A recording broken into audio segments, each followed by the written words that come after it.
Bismillahir-Rahmanir-Rahim. Au nom d'Allah, le tout miséricordieux, le très miséricordieux.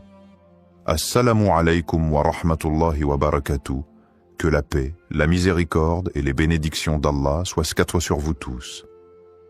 Le Ramadan est un mois béni, un temps de spiritualité intense où les croyants cherchent à se rapprocher d'Allah à travers le jeûne, la prière et les bonnes actions. Ce mois sacré, au-delà de son aspect physique lié à l'abstinence de nourriture et de boissons, est une opportunité précieuse pour purifier son âme, renforcer sa foi et multiplier les actes d'adoration.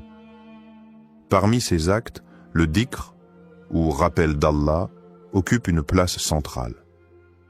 Allah dit dans le Coran: « Ceux qui ont cru et dont les cœurs se tranquillisent à l'évocation d'Allah. » N'est-ce point par l'évocation d'Allah que se tranquillisent les cœurs? Sourate 13, verset 28. Le dhikr est un moyen puissant de renforcer son lien avec Allah, d'augmenter ses récompenses et d'atteindre la paix intérieure. Il ne se limite pas à des phrases répétées mécaniquement, mais englobe un rappel conscient et sincère d'Allah à travers des paroles et des actes. Pendant le Ramadan, le dhikr prend une importance encore plus grande. C'est un mois où les portes du paradis sont ouvertes, où les cœurs sont plus réceptifs et où chaque bonne action est multipliée. Faire du dhikr dans cette période permet d'élever son niveau de spiritualité, d'augmenter ses hasanas et de se rapprocher d'Allah avec encore plus d'intensité. Dans cette vidéo, nous allons explorer l'importance du dhikr dans l'islam et ses bienfaits. Pourquoi le Ramadan est un moment idéal pour multiplier le dhikr. Quels sont les meilleurs dhikrs à réciter pendant ce mois béni? Comment intégrer le dhikr dans sa routine quotidienne de Ramadan? Prépare-toi à découvrir comment cette pratique simple mais puissante peut transformer ton mois de Ramadan et te rapprocher encore plus d'Allah. Avant de commencer cette vidéo, n'oubliez pas de liker cette vidéo, car cela nous donne beaucoup de force pour continuer à partager du contenu bénéfique. Et je vous invite à vous abonner à notre chaîne et d'activer la cloche de notification pour rester informé de nos prochaines publications sur la foi islamique. Partagez-la avec vos proches et laissez un commentaire pour me dire ce que vous en pensez. Merci et bonne vidéo. L'importance du dhikr dans l'islam premier. Définition du dhikr et son rôle dans la vie du musulman. Le dhikr, dhikr, signifie littéralement « rappel » en arabe. Dans un sens spirituel, il désigne l'évocation d'Allah par des paroles, des invocations ou même des actes qui rappellent sa grandeur. Le dhikr peut se faire de différentes manières, en récitant des formules spécifiques comme « Subhanallah », « Gloire à Allah », « Alhamdulillah », « Louange à Allah », « Allahu Akbar », Allah est le plus grand, et « La ilaha illa Allah ». Il n'y a de divinité digne d'adoration qu'Allah. Mais aussi en méditant sur sa création, en lisant le Coran, ou en accomplissant des actes pieux avec sincérité. Le dhikr joue un rôle essentiel dans la vie du musulman, car il permet de maintenir un lien constant avec Allah, d'éloigner les tentations et de purifier le cœur.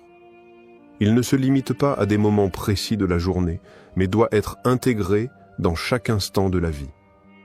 Comme l'a dit le prophète, « L'exemple de celui qui évoque son Seigneur et de celui qui ne l'évoque pas est comparable à celui du vivant et du mort. » Bukhari et Muslim. Autrement dit, sans dhikr, l'âme s'affaiblit et s'éloigne de la lumière divine. 2. Preuve du Coran et de la Sunna sur l'importance du dhikr. Le Coran et la Sunna regorgent d'enseignements sur la valeur du dhikr. Allah ordonne aux croyants de l'évoquer fréquemment.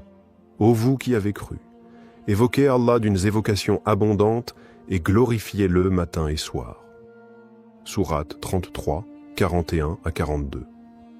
Ce verset met en évidence que le dhikr ne doit pas être occasionnel, mais constant et abondant. Le prophète a également encouragé les croyants à multiplier le dhikr, soulignant qu'il fait partie des actes les plus aimés d'Allah. Ne veux-tu pas que je t'indique la meilleure de tes actions?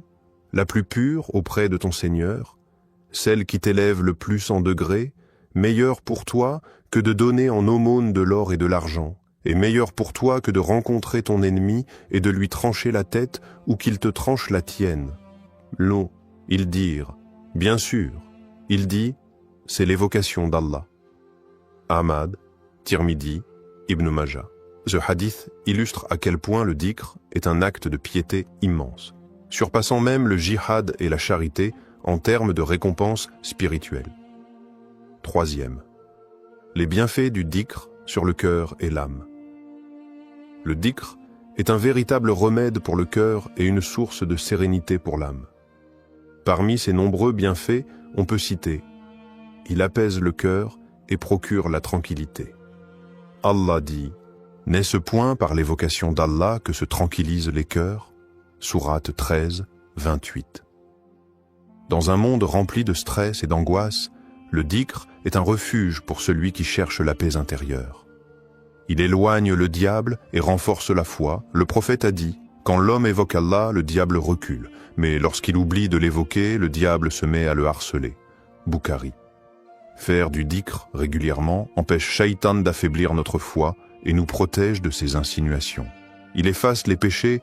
Abu Huraïra, qu'Allah l'agrée, rapporte que le prophète a dit « Celui qui dit « Subhanallah wa bihamdihi » gloire et louange à Allah, 100 fois par jour verra ses péchés effacés, même s'ils sont aussi nombreux que l'écume de la mer.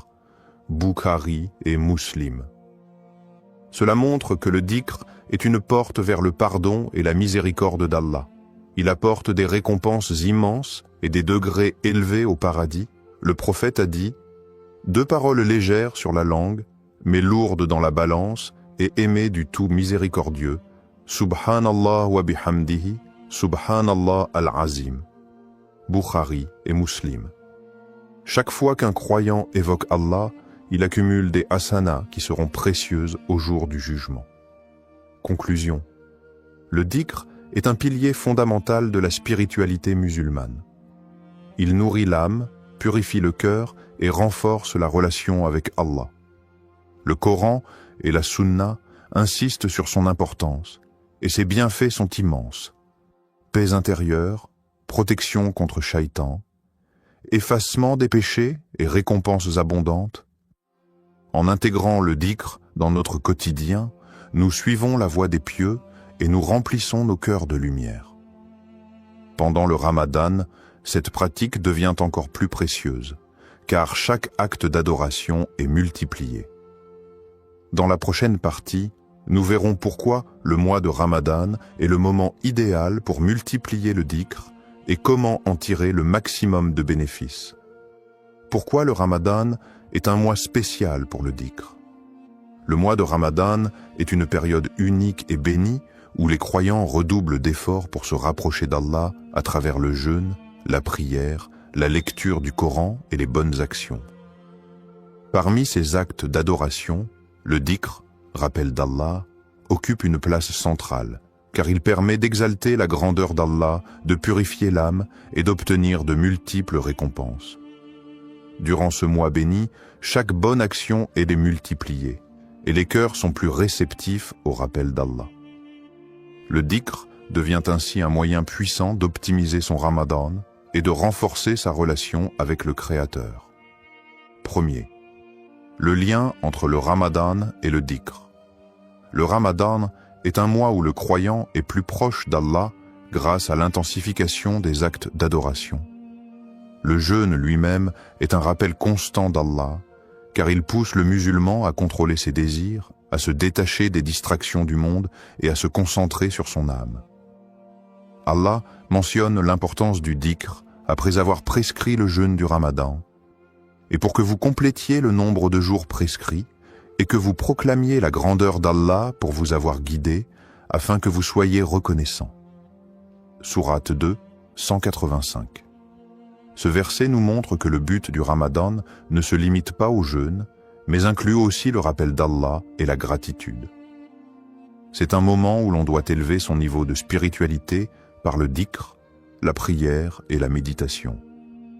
Le Ramadan est également le mois de la révélation du Coran, et le Coran lui-même est un dhikr. nous avons fait descendre sur toi le rappel, dhikr, afin que tu expliques aux gens ce qu'on a fait descendre pour eux et afin qu'ils réfléchissent. Sourate 16, 44. Réciter le Coran, méditer sur ces versets et en tirer des leçons est une forme suprême de dhikr qui doit être intensifiée pendant ce mois sacré. Deuxième hadith est versé sur l'importance du dhikr en Ramadan. Le prophète a insisté sur l'importance du dhikr en Ramadan et sur ses immenses récompenses. Il a dit « Il y a 2 paroles légères sur la langue, lourdes dans la balance et aimées du tout miséricordieux, Subhanallah wa bihamdihi, Subhanallah al-Azim. » Bukhari et Muslim. Le Ramadan est l'occasion idéale pour multiplier ces paroles, car chaque dhikr est récompensé plusieurs fois plus que dans les autres mois.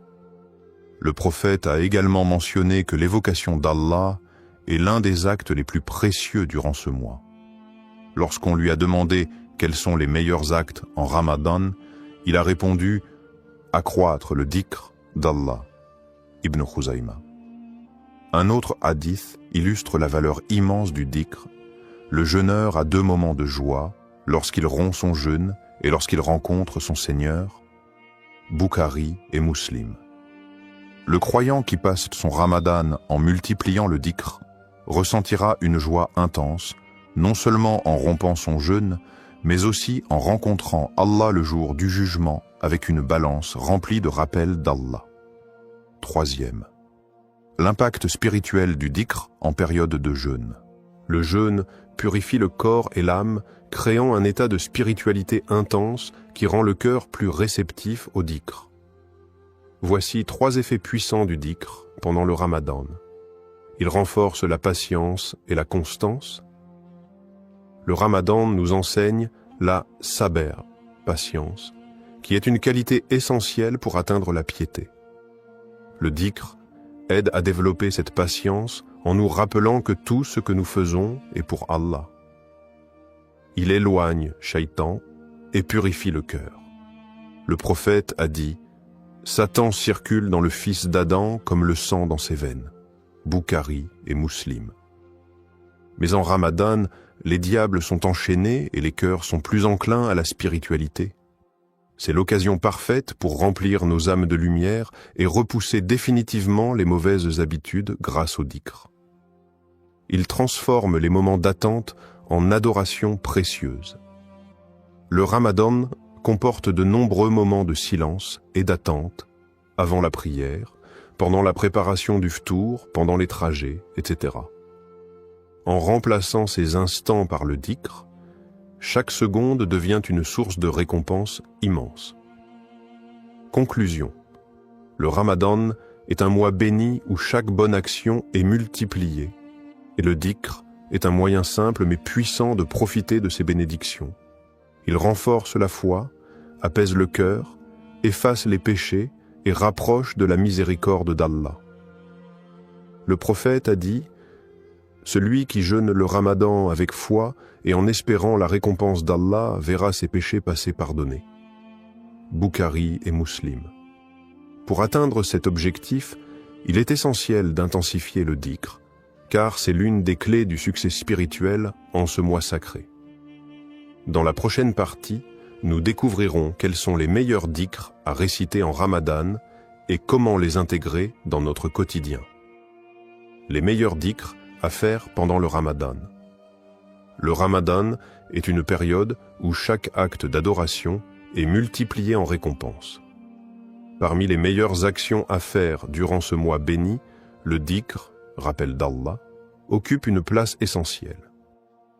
Il existe plusieurs types de dhikr que l'on peut réciter pour maximiser les bienfaits spirituels et accumuler des hasanas. Dans cette section, nous allons explorer les meilleurs dhikrs à réciter pendant le Ramadan, leur signification et leurs immenses mérites. Premier, le tasbih, tahmid, tahlil et takbir. Explication et mérite. Ces 4 formules sont parmi les dhikrs les plus puissants et les plus recommandés en islam. Tasbih, tasbih. Subhanallah, subhanallah, signifie gloire à Allah. Tahmid, tahmid. Alhamdulillah, alhamdulillah, signifie louange à Allah. Tahlil, tahlil. La ilaha illallah, la ilaha illallah. Signifie il n'y a de divinité digne d'adoration qu'Allah. Takbir, takbir. Allahu akbar, Allahu akbar. Signifie Allah est le plus grand. Le prophète a dit, le fait de dire Subhanallah, Alhamdulillah, La ilaha illallah et Allahu akbar m'est plus cher que tout ce que le soleil a illuminé. Muslim. En répétant ces formules, nous exaltons Allah, nous reconnaissons sa grandeur et nous remplissons notre balance de bonnes actions. Deuxième, l'istighfar, demande de pardon. Pourquoi et comment le faire? L'istighfar et l'istighfar consiste à demander pardon à Allah pour nos péchés. Même en Ramadan, alors que nous faisons de bonnes actions, il est essentiel de continuer à demander pardon car nul n'est à l'abri des fautes. Le prophète, bien qu'exempt de péché, demandait pardon plus de 70 fois par jour. Par Allah, j'implore le pardon d'Allah et je me repens auprès de lui plus de 70 fois par jour. Bukhari. Les meilleures formules d'istighfar, Astaghfirullah, Astaghfirullah. Je demande pardon à Allah. Saïd al-Istighfar, la meilleure des demandes de pardon. Ô Allah, tu es mon Seigneur, nul n'est digne d'adoration en dehors de toi. Tu m'as créé et je suis ton serviteur. Je suis fidèle à ton engagement et à ton pacte autant que je le peux. Je cherche refuge auprès de toi contre le mal que j'ai fait. Je reconnais envers toi tes bienfaits sur moi et je reconnais mon péché.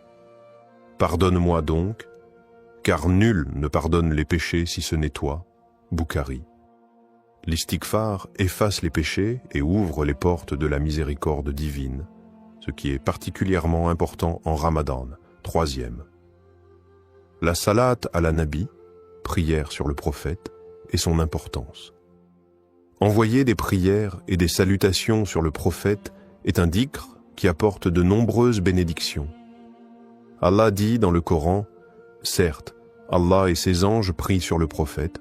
Ô vous qui croyez, priez sur lui et adressez-lui vos salutations. » Sourate 33, 56. Le prophète a dit, « Celui qui prie sur moi une fois, Allah prie sur lui 10 fois. » Muslim. Formule recommandée, « Allahumma salli ala Muhammad, wa ala ali Muhammad, kama sallaita, ala Ibrahim, wa ala ali Ibrahim, innaka hamidun majid. » Quatrième.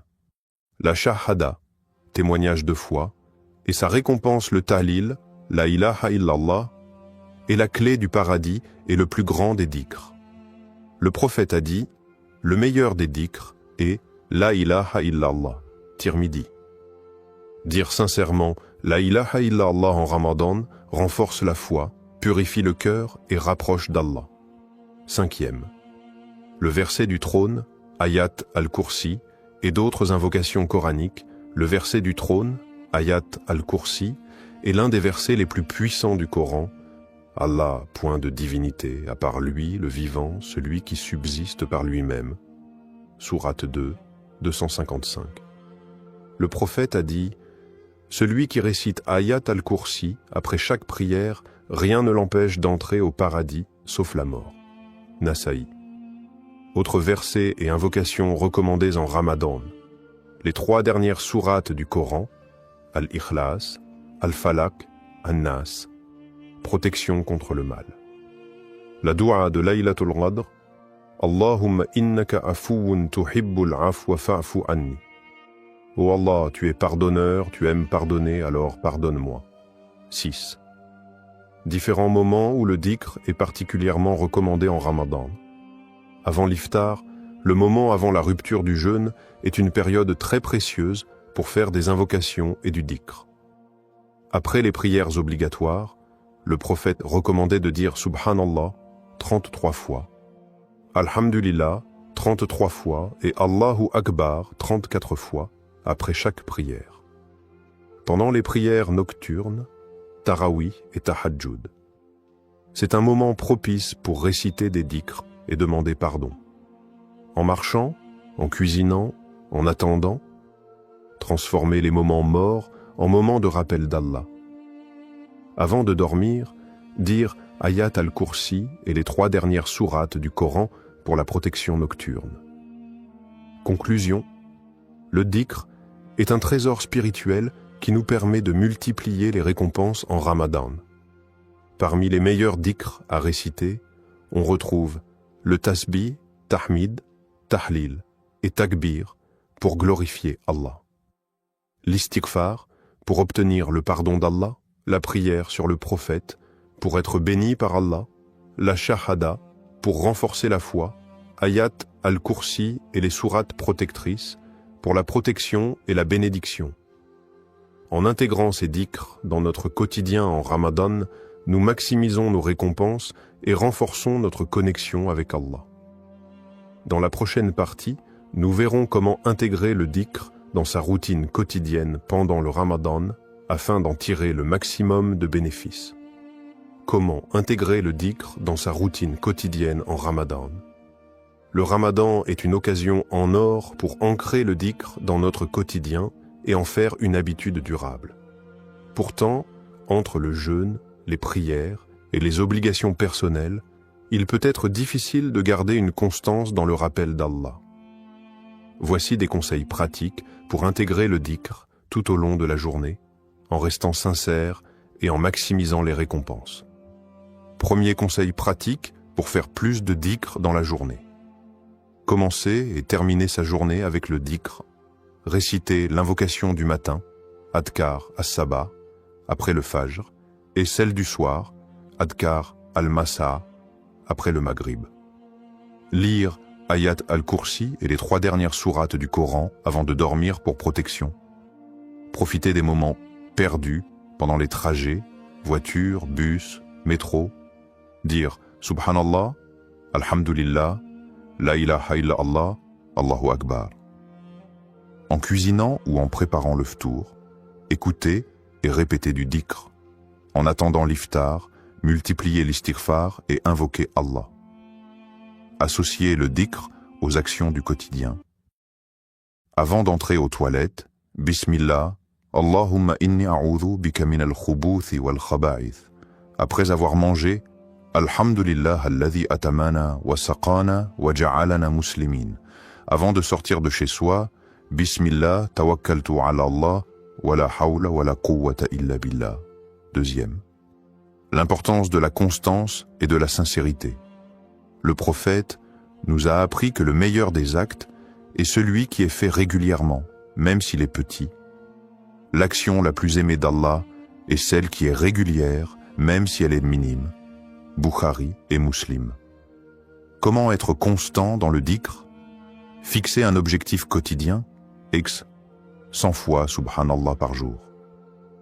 Noter ses rappels dans un carnet ou une application. Se rappeler que chaque mot de dhikr rapproche d'Allah, même si on est fatigué. Être sincère dans son dhikr. Ne pas faire du dhikr machinalement, mais avec le cœur et la conscience. Se rappeler que chaque parole est enregistrée et pèse dans la balance des bonnes actions. Troisième. Exemple de méthode pour mémoriser et réciter régulièrement. Utiliser un carnet de dhikr. Écrire chaque jour les dhikrs récités et suivre ses progrès. Utiliser des applications de rappel. Des applications comme Isnul Muslim ou Daily Dhikr peuvent aider à rester constant, suivre une routine simple. Après chaque prière, Tigapulo Tigakali, Subhanallah. Tigapulo Tigakali, Alhamdulillah. Tigapulo Umpat Kali, Allahu Akbar. Après la lecture du Coran, répétez La ilaha illa Allah et demandez à Allah de nous illuminer avec le Coran. Quatrième, lien entre le dhikr et les autres adorations. Le dhikr renforce les autres actes d'adoration. Avec la prière, il nous aide à mieux se concentrer dans la salate. Avec la lecture du Coran, il nous permet de méditer sur les versets. Avec l'aumône, sadaka, le dhikr nous pousse à donner par amour pour Allah. Conclusion. Le dhikr est un trésor spirituel qui peut être intégré dans notre routine sans effort majeur. En multipliant les moments de rappel de façon sincère et régulière, nous remplissons notre ramadan de lumière et de bénédiction. Astuce finale. Se rappeler que chaque instant de dhikr est un pas de plus vers le paradis. Dans la prochaine partie, nous verrons les bienfaits du dhikr après le Ramadan et comment continuer cette habitude toute l'année. Conclusion et appel à l'action. Tout au long de cette vidéo, nous avons découvert l'importance du dhikr en islam, en particulier durant le Ramadan. Nous avons vu pourquoi ce mois est le moment idéal pour multiplier le rappel d'Allah, quels sont les meilleurs dhikrs à réciter et comment les intégrer facilement dans notre quotidien. Rappel essentiel. Chaque mot de dhikr est une source de récompense et de proximité avec Allah. Le prophète a dit « Ne veux-tu pas que je t'indique une des meilleures actions, la plus pure auprès de ton Seigneur, celle qui t'élève le plus haut en degrés, qui est meilleure pour toi que de dépenser de l'or et de l'argent, et meilleure que d'affronter ton ennemi sur le champ de bataille ?» Ses compagnons répondirent « Bien sûr, ô messager d'Allah !» Il leur dit « Le rappel d'Allah. » Tirmidhi. Passe à l'action dès aujourd'hui. Fixe-toi un objectif de dhikr chaque jour et sois constant. Pratique avec sincérité et ressens chaque parole prononcée. Associe le dhikr aux autres adorations, prières, lecture du Coran, charité. Profite des moments libres pour multiplier le rappel d'Allah. Le Ramadan passe vite, mais le dhikr peut rester avec toi toute l'année, faisant une habitude durable pour renforcer ta foi et préparer ton au-delà. Qu'Allah nous accorde la sincérité dans notre dhikr, nous facilite l'adoration et nous compte parmi ceux dont les cœurs sont toujours tournés vers lui. Et toi, quel est ton dhikr préféré en Ramadan? Dis-le en commentaire et partage cette vidéo pour inspirer les autres. Si tu as aimé cette vidéo et que tu veux en apprendre plus sur les bonnes manières de communiquer avec respect et bienveillance, alors like cette vidéo pour soutenir le message. Abonne-toi pour ne pas rater les prochaines vidéos. Partage cette vidéo avec tes proches pour qu'ensemble nous puissions répandre plus de bienveillance. Merci d'avoir regardé jusqu'au bout. Dis-moi en commentaire quelle question t'as déjà mis, mal à l'aise, et comment tu aimerais que les gens communiquent avec toi. À très bientôt pour une nouvelle vidéo. Barakallahu fikum. Bismillahir-Rahman-ir-Rahim. Au nom d'Allah, le tout miséricordieux, le très miséricordieux. Assalamu alaykum wa rahmatullahi wa barakatuh. Que la paix, la miséricorde et les bénédictions d'Allah soient d'armois sur vous tous. Attention, beaucoup de croyants commettent une erreur sans s'en rendre compte. Une erreur qui peut affecter leur relation avec Dieu. Lorsque l'appel à la prière du Maghrib retentit, qu'est-ce que vous faites en premier? Vous précipitez-vous sur la nourriture pour rompre votre jeûne et manger un repas complet avant de prier, ou bien vous accomplissez immédiatement votre prière avant de prolonger l'iftar? Saviez-vous que retarder volontairement la prière du Maghrib après avoir bien mangé peut être une erreur grave? Beaucoup de musulmans prennent l'habitude de s'asseoir longuement pour manger après l'adhan, sans se rendre compte des conséquences spirituelles que cela peut engendrer. Pourtant, la prière est la première chose sur laquelle nous serons jugés, alors pourquoi prendre le risque de la négliger même temporairement? Dans cette vidéo, nous allons voir ensemble pourquoi il ne faut jamais retarder la prière du Maghrib après l'iftar. Quelles sont les recommandations du prophète Mohammed? Paix et bénédiction de Dieu sur lui, et comment adopter la bonne attitude afin de ne pas tomber dans cette erreur. Préparez-vous à découvrir un enseignement essentiel qui pourrait transformer votre manière de pratiquer votre foi. Avant de commencer cette vidéo, n'oubliez pas de liker cette vidéo, car cela nous donne beaucoup de force pour continuer à partager du contenu bénéfique. Et je vous invite à vous abonner à notre chaîne et d'activer la cloche de notification pour rester informé de nos prochaines publications sur la foi islamique. Partagez-la avec vos proches et laissez un commentaire pour me dire ce que vous en pensez. Merci et bonne vidéo. Explication du problème.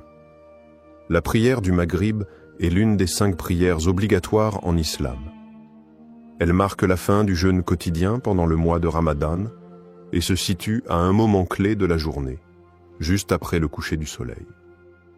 Son importance est capitale, car en tant que prière prescrite, elle doit être accomplie dans son temps imparti et ne peut être retardée sans raison valable. Le prophète Mohammed, paix et bénédiction de Dieu sur lui, a insisté sur la nécessité d'accomplir les prières à l'heure. Dans un hadith rapporté par l'imam Muslim, il est mentionné que la prière la plus aimée auprès d'Allah est celle accomplie dès le début de son temps. Cela signifie que retarder volontairement la prière sans excuse légitime est une erreur à ne pas prendre à la légère. Que faut-il faire en premier, prière ou iftar? Lorsque l'appel à la prière du Maghrib est lancé, la question se pose. Faut-il d'abord prier ou d'abord manger? Selon la tradition prophétique, la meilleure approche est de rompre rapidement le jeûne avec quelques dattes ou de l'eau, puis d'accomplir immédiatement la prière du Maghrib avant de prendre un repas complet. Un hadith authentique rapporté par Al-Bukhari et Muslim montre que le prophète Mohammed, paix et bénédiction de Dieu sur lui, rompait d'abord son jeûne avec quelques dattes avant de prier. Cela permet d'honorer l'ordre divin en priorisant la prière tout en calmant la faim. Cependant, de nombreuses personnes font l'erreur de retarder la prière du Maghrib après avoir pris un repas copieux.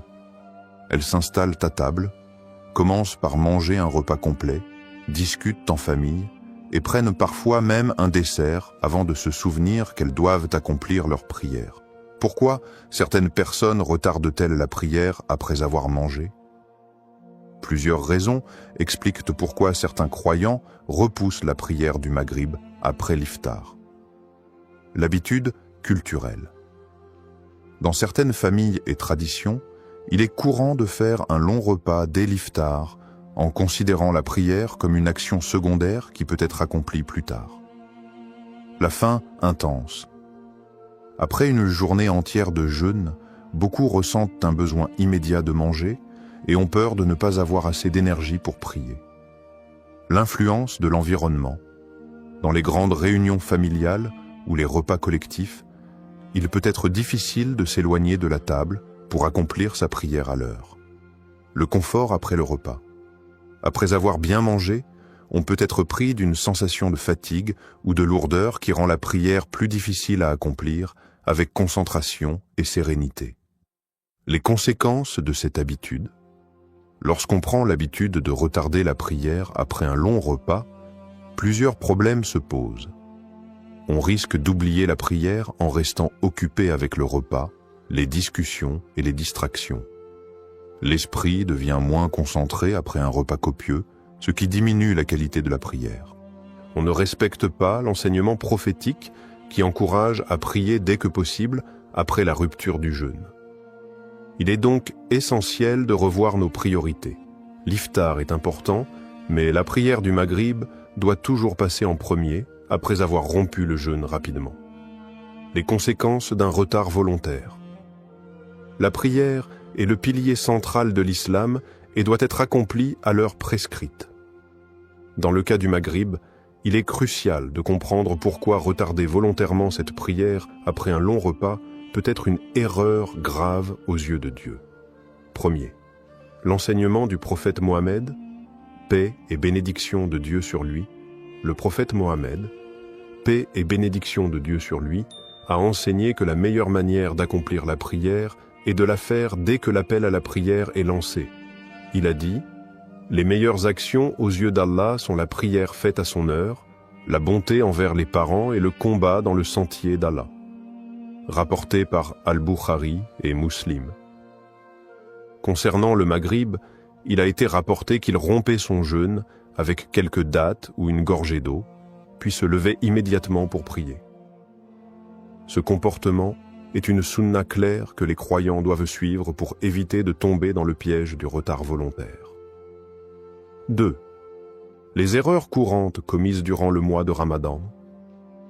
Malheureusement, de nombreuses personnes commettent des erreurs pendant le Ramadan en retardant leur prière du Maghrib pour plusieurs raisons. Prendre un repas complet avant de prier. Beaucoup mangent un repas copieux dès l'iftar, ce qui les amène à repousser la prière. Prolonger les discussions après le repas. En famille ou entre amis, il est facile de se laisser emporter par les discussions et de ne plus voir le temps passer. Se sentir trop fatigué ou lourd après le repas. Un repas important peut entraîner une sensation de somnolence ou de paresse, rendant l'accomplissement de la prière plus difficile. Se laisser distraire par les réseaux sociaux ou la télévision. Après avoir mangé, certains préfèrent regarder la télévision, utiliser leur téléphone, ou se distraire plutôt que de prier immédiatement. Ces erreurs peuvent sembler anodines, mais elles ont un impact spirituel et religieux majeur. Troisième. Preuve tirée du Coran et des hadiths sur l'importance de la ponctualité dans la prière. Allah insiste dans le Coran sur l'importance de préserver la prière et de la faire à l'heure. Soyez assidus aux prières et surtout la prière médiane. Et tenez-vous debout devant Allah avec humilité. Sourate Al-Baqarah, verset 238. Ce verset rappelle aux croyants qu'ils ne doivent pas négliger ou retarder leurs prières, notamment lorsqu'ils ont la capacité de les accomplir immédiatement. Un autre verset met en garde contre ceux qui retardent volontairement leurs prières. Malheur donc à ceux qui prient tout en négligeant leurs prières, qui sont pleins d'ostentation et refusent l'ustensile de la charité. Sourate Al-Ma'un, versets 4 à 7. Ce passage du Coran met en évidence le danger du retard volontaire de la prière et les conséquences spirituelles qui en découlent. Quatrième. Les avertissements des savants sur le retard de la prière du Maghrib. Les savants de l'islam ont toujours averti contre le fait de retarder volontairement la prière sans raison valable. Selon eux, Cheikh Ibn Baz a expliqué que retarder la prière du Maghrib jusqu'à la disparition totale du crépuscule sans excuse est un péché. Cheikh Al-Albani a insisté sur le fait que la prière doit être la priorité, même en période de Ramadan, et qu'il suffit de rompre rapidement son jeûne avant de l'accomplir. Cheikh Ibn Othaymin a rappelé que ceux qui mangent longuement avant de prier risquent d'être distraits et de perdre la concentration nécessaire pour bien accomplir leur prière. En conclusion, la prière du Maghrib ne doit jamais être retardée volontairement après un repas complet. Pour préserver notre relation avec Dieu et suivre l'exemple du prophète, nous devons rompre notre jeûne avec quelques dattes et de l'eau, puis prier immédiatement avant de reprendre notre repas sereinement. Ne laissons pas les distractions du repas nous éloigner de l'adoration la plus précieuse, la prière. Ce que disent les textes religieux sur l'ordre entre iftar et prière. La question de l'ordre entre la rupture du jeûne, iftar, et la prière du Maghrib a été abordée dans plusieurs sources islamiques, notamment le Coran, les hadiths du prophète Mohammed, paix et bénédiction de Dieu sur lui, et les avis des savants. Il est donc essentiel de comprendre quelle est la meilleure approche à adopter pour suivre la voie correcte. Premier. Que disent les textes religieux? Le prophète Mohammed, paix et bénédiction de Dieu sur lui, a donné une indication claire sur la manière dont il rompait son jeûne et accomplissait la prière. Un hadith authentique rapporté par Anas ibn Malik indique: le messager d'Allah rompait son jeûne avec quelques dattes fraîches avant de prier. S'il n'y en avait pas, alors avec des dattes sèches. Et s'il n'y en avait pas, alors avec quelques gorgées d'eau. Rapporté par Abu Daoud, At-Tirmidhi et authentifié par Al-Albani.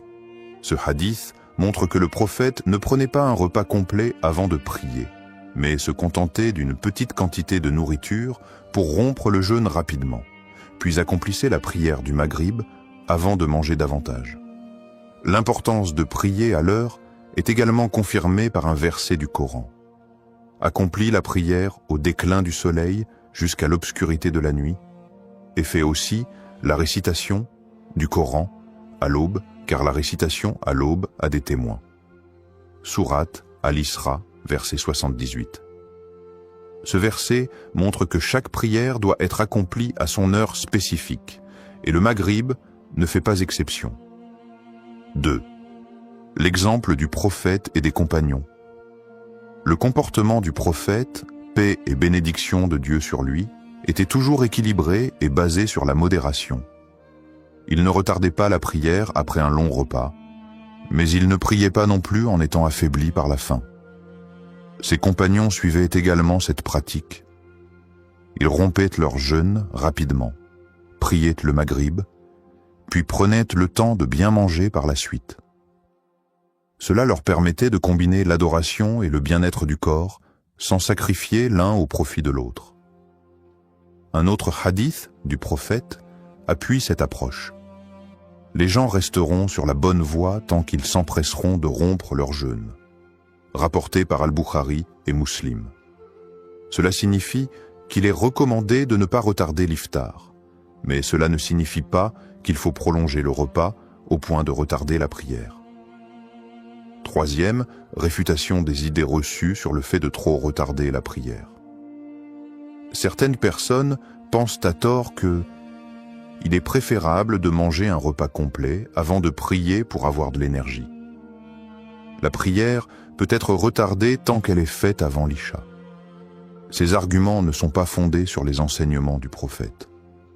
Manger un repas complet avant de prier peut rendre la prière plus difficile en raison de la sensation de lourdeur et de fatigue. D'autres disent que la prière peut être retardée après le repas tant qu'elle est accomplie avant la prière de l'Isha. Mais cette approche va contre la recommandation de prier dès que possible. Retarder sans raison valable peut entraîner une négligence et une perte progressive de la rigueur spirituelle. Quatrième, analyse des opinions divergentes.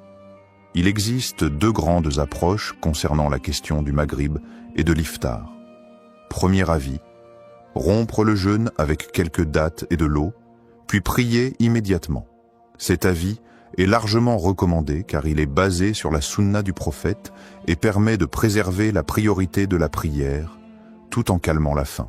Deuxième avis, prendre un repas avant de prier. Certains savants estiment que si une personne est trop affamée pour se concentrer dans sa prière, elle peut manger un peu plus que quelques dattes avant de prier, mais sans prolonger inutilement le repas. La meilleure approche reste celle du prophète, rompre rapidement le jeûne, accomplir la prière immédiatement, puis profiter du repas en toute sérénité. Conclusion, le Coran, les hadiths et les avis des savants convergent vers une même règle. La prière du maghrib ne doit pas être retardée volontairement après un repas prolongé. Le prophète nous enseigne que la meilleure manière d'agir est de rompre le jeûne avec quelques dattes et de l'eau, puis de prier immédiatement. Ne laissons pas nos habitudes alimentaires nous éloigner de l'adoration d'Allah. Faisons passer la prière avant tout, et Allah nous accordera sa bénédiction. Conséquences spirituelles et impact sur la foi. L'islam accorde une place centrale à la prière, qui est le premier acte d'adoration sur lequel nous serons jugés le jour du jugement. Retarder systématiquement la prière du maghrib après un long repas peut sembler anodin, mais en réalité, cela a un impact profond sur la spiritualité, la discipline religieuse et la relation avec Allah. Premier, perte progressive de la rigueur spirituelle. Lorsqu'un croyant prend l'habitude de retarder la prière sans raison valable, il commence à affaiblir son engagement religieux.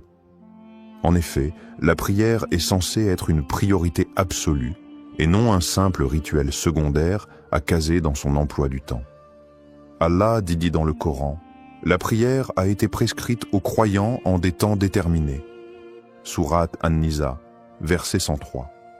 Cela signifie que chaque prière doit être accomplie à son heure précise. Lorsqu'on retarde une prière pour des raisons futiles, cela peut ouvrir la porte à la négligence et à terme, entraîner une baisse de foi et une perte de connexion avec Allah. Exemple concret, un frère témoigne. Avant, je prenais l'habitude de manger un repas complet avant de prier Maghrib. Puis un jour, j'ai réalisé que souvent je traînais tellement que je priais juste avant Isha. En changeant mon habitude et en priant immédiatement après l'iftar, j'ai senti une amélioration énorme dans ma concentration et ma discipline religieuse. Deuxième impact sur la proximité avec Allah. La prière est un moment d'intimité avec Allah, où le croyant se détache de ce monde pour se reconnecter avec son Créateur. Lorsque l'on repousse ce moment, on accorde plus d'importance à la nourriture et au plaisir terrestre qu'à l'adoration.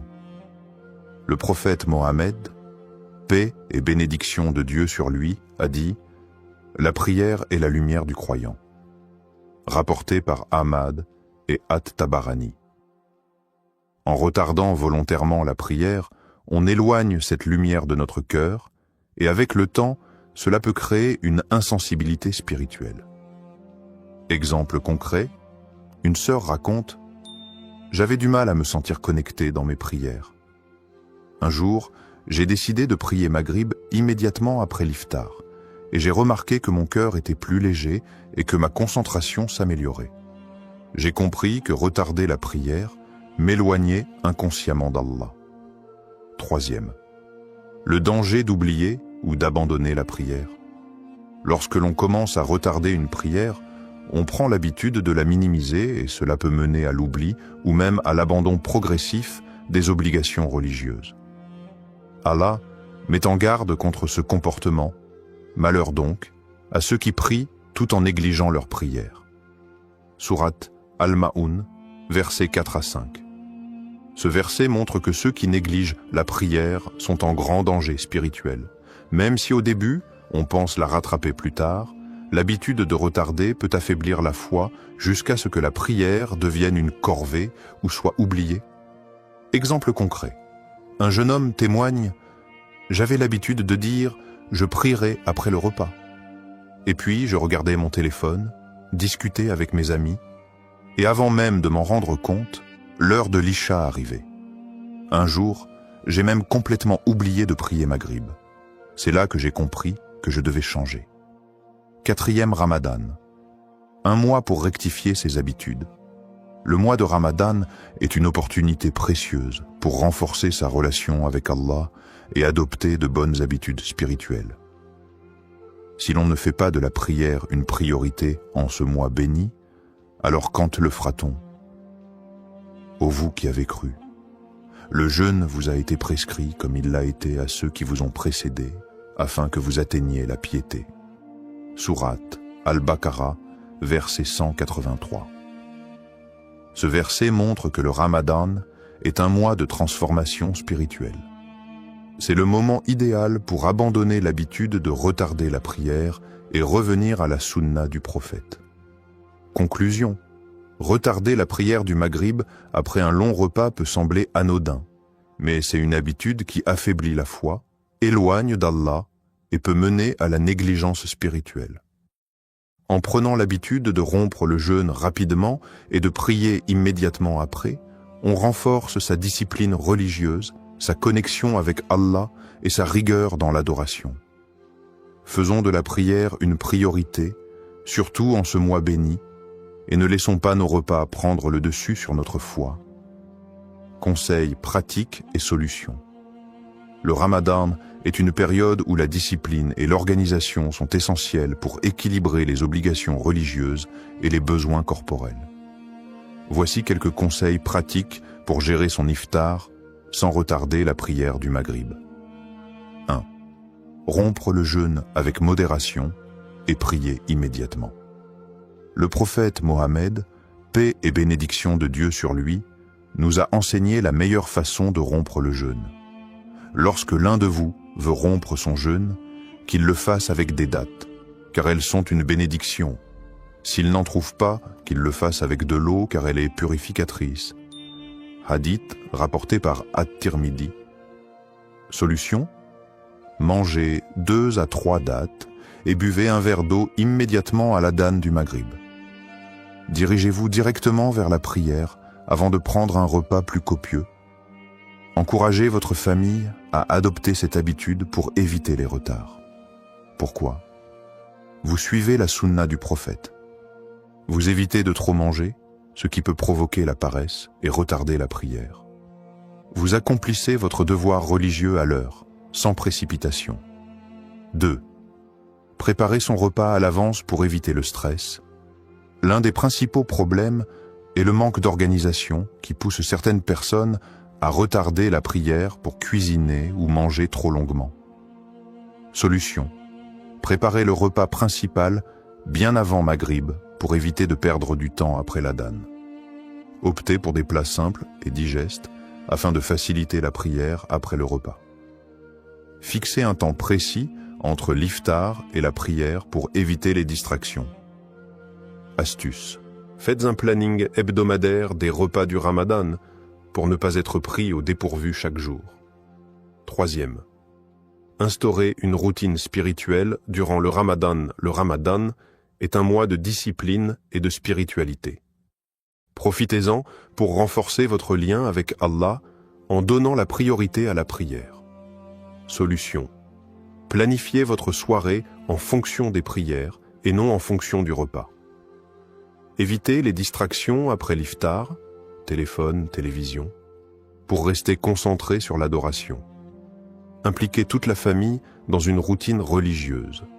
Prière en groupe, lecture du Coran après Maghrib, etc.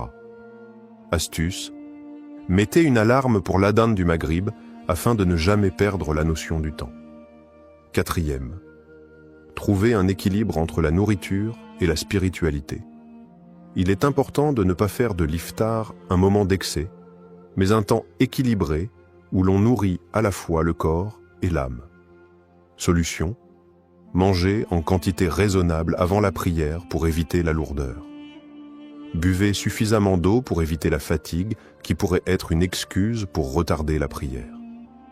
Considérez la prière comme un moment de gratitude et non comme une obligation à repousser, rappel. Et recherchez l'au-delà à travers ce qu'Allah t'a donné et n'oublie pas ta part en ce bas monde. Sourate Al-Qasas, verset 77. Conclusion: l'organisation et la discipline sont essentielles pour concilier iftar et prière sans négligence. Suivre la sunna du prophète en rompant rapidement le jeûne avant de prier est la meilleure approche. Avec un bon équilibre entre besoins physiques et obligations religieuses, le Ramadan devient une période de renforcement spirituel. Ne laissons pas notre repas retarder notre prière. La nourriture nourrit le corps, mais la prière nourrit l'âme. Conclusion et message final, nous avons vu à quel point la prière du Maghrib doit être accomplie à l'heure, sans être retardée inutilement après l'iftar.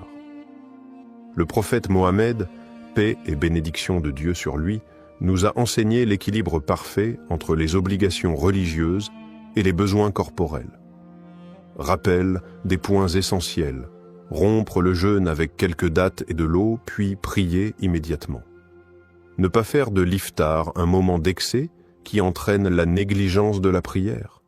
Suivre la discipline du Ramadan pour renforcer sa connexion spirituelle avec Allah. S'organiser à l'avance pour ne pas avoir à choisir entre manger et prier à l'heure. Un message fort: priorisez la prière avant tout. La prière est l'acte le plus important de notre adoration. Aucun repas, aucune distraction ne devrait passer avant notre connexion avec Allah. Le Ramadan est une opportunité pour corriger nos habitudes et revenir à la discipline spirituelle. Ne commettons pas l'erreur de mettre la prière au second plan, car celui qui néglige la prière finit par négliger sa foi. Allah nous a donné un mode de vie équilibré. Respectons-le en mettant la prière avant tout.